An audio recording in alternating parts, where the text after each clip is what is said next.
Hey everyone, welcome to Moving Matt. We do all things camera with a dash of vlogs and a little bit of travel. And today I wanted to talk about Canon versus Sony.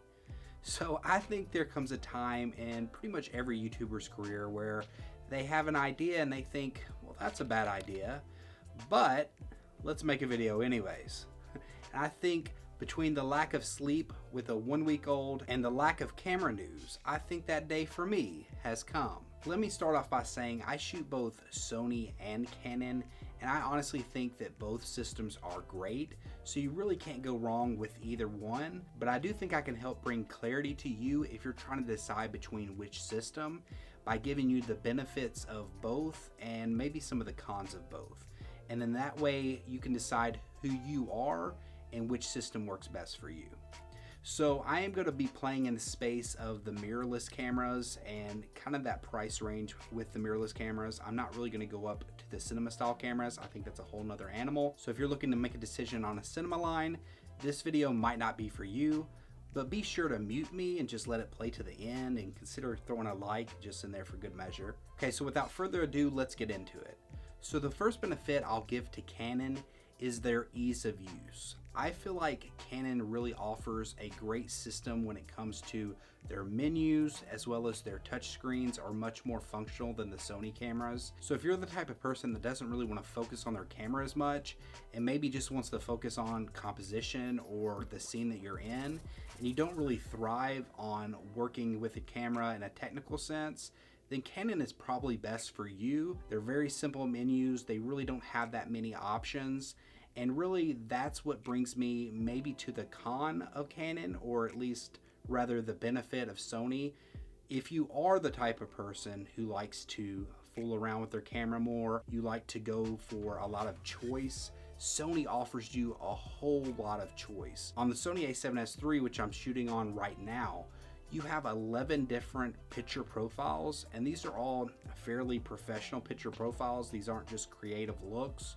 You have S-Log 2 and 3, Cine 1 through 4, you have HLG 1 through 3, as well as you have the new S-Cine tone. You have a lot more control on the technical side of Sony, and maybe even gives you a little bit more creative options to work with in post. So I think that's a good differentiator, and maybe you can decide who you think you are.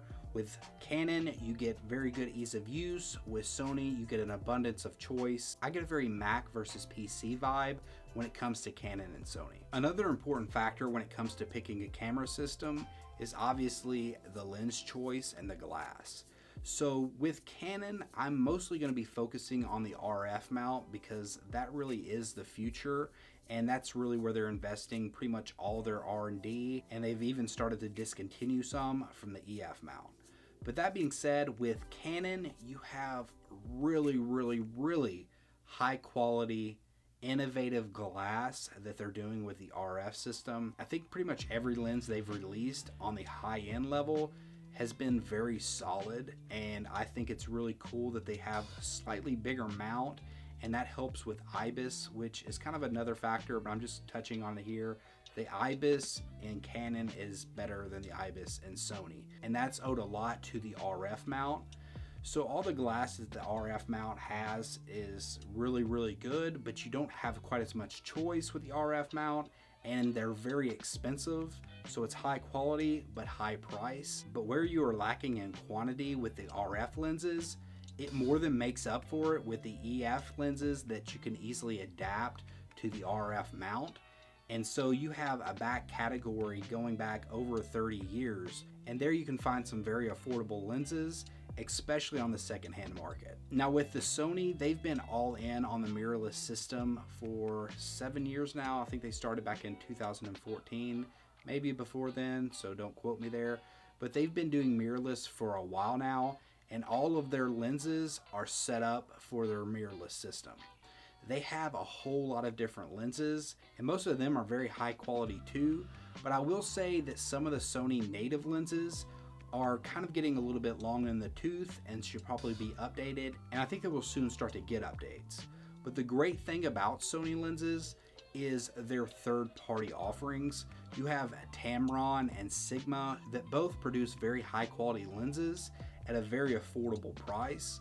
And what's really, really cool about Sony, and I'm not sure about all the technical aspects of this, but I've heard it multiple times being said, and it just seems to be the case, that third-party lenses work better on the Sony E-mount. And I think it has something to do with Sony being more open with their software and giving more of their developers of third-party lenses more information on how to work with their system. And that makes third-party lenses essentially work as native lenses. As with Canon, third-party manufacturers basically have to reverse engineer all the software themselves. And a lot of times it ends up with maybe the autofocus not working quite as well or some weird bugs. And to me, that makes me not even want to buy third-party lenses for Canon, especially not right now when the RF system is fairly new.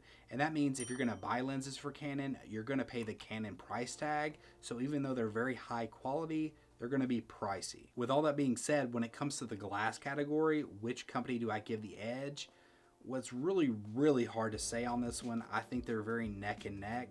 If you're the type of person that doesn't mind spending the extra money, pretty much every lens you're going to be getting with the RF system is top notch. And then with Sony, you have the option of all the extra third-party lenses, and they're very high quality third-party lenses, but you might have to sift through a lot of different lenses before you find the one that's right for you. And honestly, I think you'd be hard pressed to find many glass on the Sony camera that can match the best glass on the RF mount. But that's more of a personal opinion, but I think it's an opinion shared by a lot of people in the industry. So let me move on to overall image quality, and there's a lot of different subcategories that can kind of go into that. So I'm going to kind of talk more broadly about it.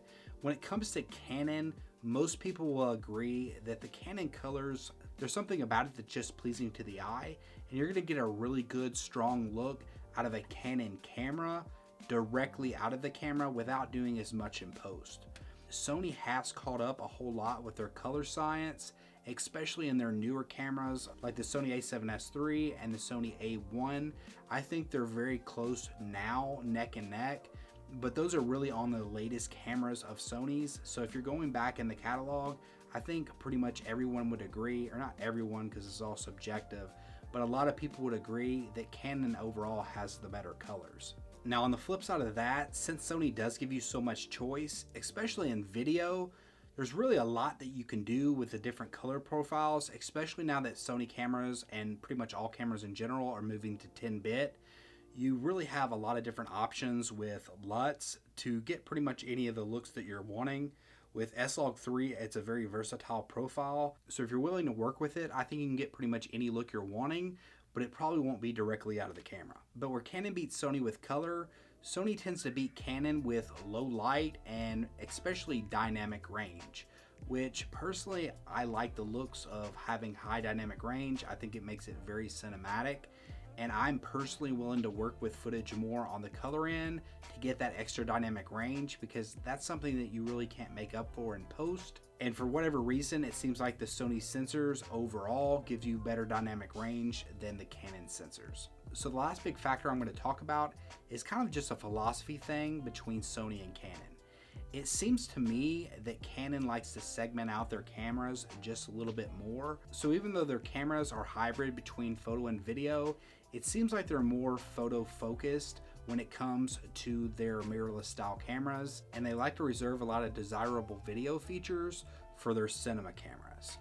One big factor that I see is they do not allow you to dual record video in their cameras. So if you are a videographer first and you're doing a lot of event works, I definitely recommend Sony. I actually just got hired to record a dance showcase, and if I couldn't dual record to both card slots, I would definitely have some reservations before taking that job. So I think really if you are somebody who is more focused on video, maybe you're 60-40 video, so you're 60% video and you're 40% photography, or anything above that line, I really think at this point Sony is the best bet. Now you can definitely still get very high quality video out of Canons, and maybe if you're not into event videography, it doesn't matter as much to you. But I think the fact that they give you dual record on video, they removed all the video record limits, as well as they give you all the different color profiles and video settings in the camera, I think they're still focused a little bit more on video than Canon is. So with all that in consideration, I think if you're more on the video side, you may want to go with Sony. But on the flip side, if you lean more towards photography, Canon may be the better choice for you for all the reasons that I mentioned earlier. But that's just my opinion, and I could totally get into the weeds with a lot more different things and just go through a whole different checklist. But I hope that gives you a good overview and maybe helps you make your decision. But be sure to do your due diligence, because buying into a camera system is very important and you really don't want to make the wrong decision.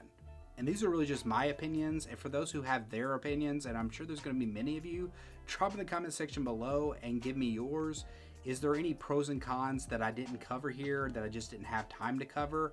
Maybe you can add some pros and cons in the comments so someone who's trying to make their decision can drop in the comment section below and maybe can get even more information. And if you've liked this video, be sure to give it a thumbs up. And if you want to help me build this channel and help maybe buy some diapers for this new baby, maybe consider subscribing. And until next time, peace.